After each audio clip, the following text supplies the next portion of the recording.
Hi,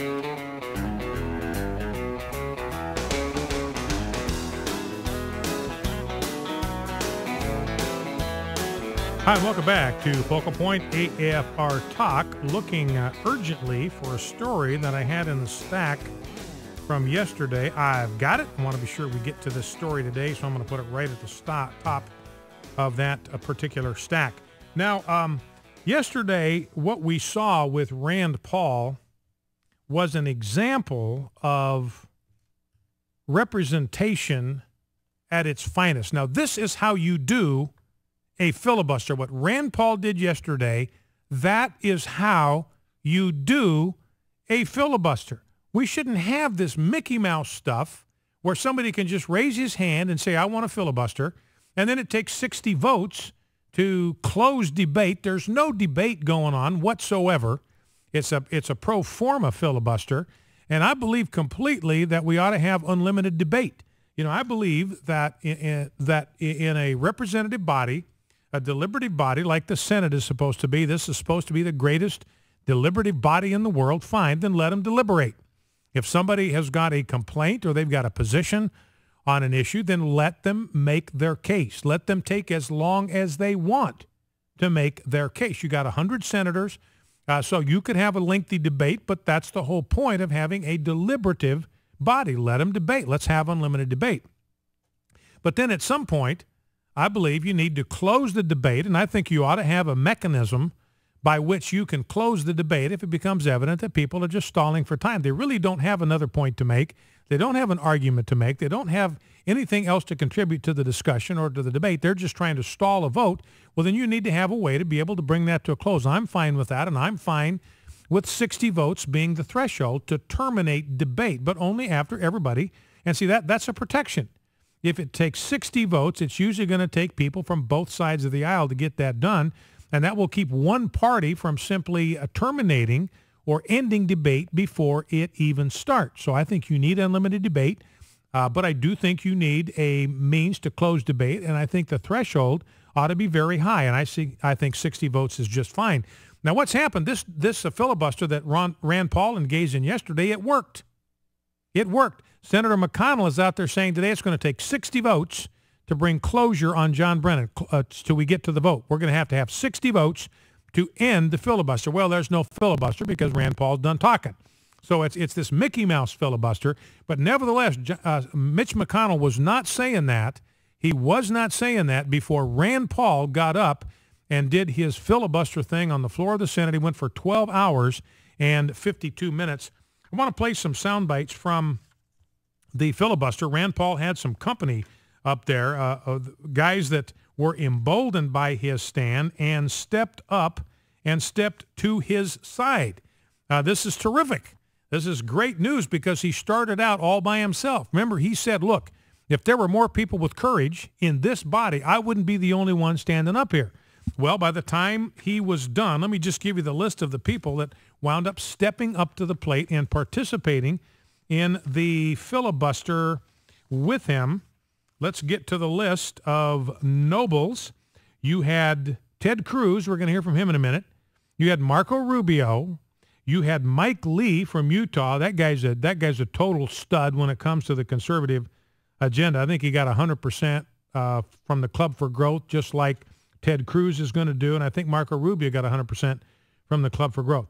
You have Pat Toomey from Pennsylvania participated in the filibuster. John Thune from South Dakota. John Barrasso from Wyoming. Tim Scott from South Carolina. John Cornyn from Texas. Jerry Moran from Kansas. Ron Johnson from Wisconsin.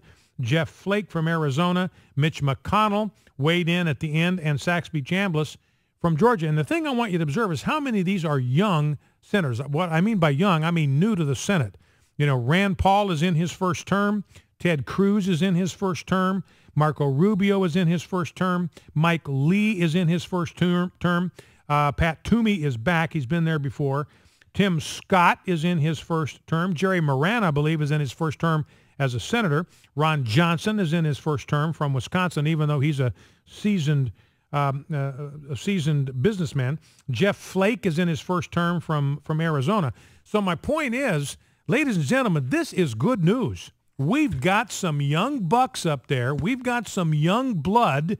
We've got some young guns that are willing to step up, make their voice heard, and represent our values. This is terrific news. Be encouraged by this. Be encouraged. You know, the hashtag stand with Rand, or I stand with Rand. I forget exactly what the hashtag was, but this was a hashtag on Twitter, and it was the leading most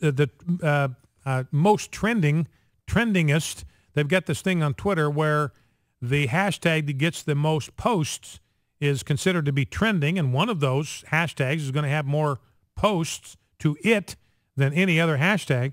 And for a while, the hashtag Stand With Rand was the #1 trending topic on Twitter in the entire world. Ladies and gentlemen, this is a winnable war moment. We do have people up on Capitol Hill who will stand for the Constitution, who will stand for our values. They won't flinch. They'll talk for 12 hours and 52 minutes if they need to in order to represent and defend our values. And this was all about the Constitution. What Rand Paul did, this had nothing to do with John Brennan. This was all about the Constitution. It was all about limited government. It was all about the security of the American citizens to be protected from an arbitrary exercise of power by their own central government. Now, here's what Rand Paul, this is clip 1, Rob. This is Rand Paul explaining what this filibuster is all about from his standpoint. This is not about partisanship. I have allowed the president to pick his political appointees, but I will not sit quietly and let him shred the Constitution. I cannot sit at my desk quietly and let the president say that he will kill Americans on American soil who are not actively attacking a country. So that's Rand Paul. I said, look, this is about the Constitution. That's what this whole thing is about. I don't dislike John Brennan as a person, but this is about the policy of this administration.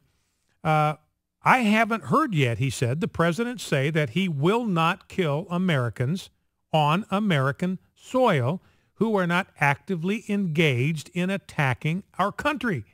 And he says, I want some kind of assurance that he won't do that, and he just couldn't get it. Now, Marco Rubio jumped up. This is clip number 2. Marco Rubio entered the fray, and he made a good point here. You know, you've got this business with drones.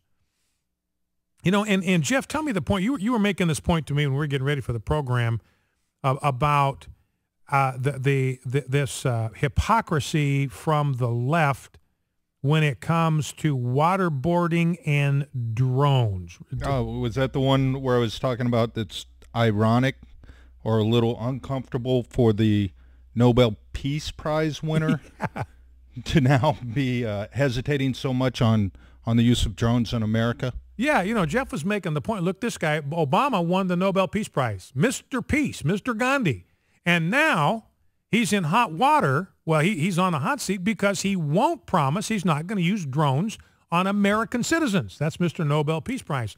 And so you've got these liberals that they are completely anathema when it comes to waterboarding. That's got to be banned. That's torture. Can't have that. Drop a drone on you, that's fine. We got no problem dropping a drone on you and civilians in the neighborhood. And again, as I've explained, I got no problem with that on the field of battle. If they put children in harm's way, they know we're coming for them, and they put children in harm's way. We don't take any delight in that. We don't take any pleasure in that. But the moral culpability of putting those children at risk rests with them. They know we're coming after them. If they're going to deliberately expose innocent civilians to that kind of danger, then the moral culpability, the guilt for that rests on them. But here you've got liberals. They think waterboarding is torture. Well, you know, they get up and walk away from waterboarding. They live to breathe another day. Drones, you don't walk away from a drone attack, and they want to protect that, but they want to get rid of waterboarding. And Rubio said, look, you know, the left just was apoplectic over George Bush and waterboarding. It's torture, but they apparently are completely blasé when Barack Obama won't commit to not using drones to bomb American citizens on American soil into oblivion. And so he asked this question in part of the filibuster last night. I want you to imagine what this conversation would be like tonight if the president was George W. Bush. And if this issue was about George W. Bush, just imagine that for a moment now. If he had been asked this direct question and had refused to answer what this chamber would look like tonight, what the arguments being made would be like tonight. Just imagine that for a moment. That takes me back to another modern-day poet by the name of Jay-Z. In one of his songs he wrote, "It's funny what 7 days can change. It was all good just a week ago." Well, I don't know if it was all good a week ago, but I can tell you that things have really changed.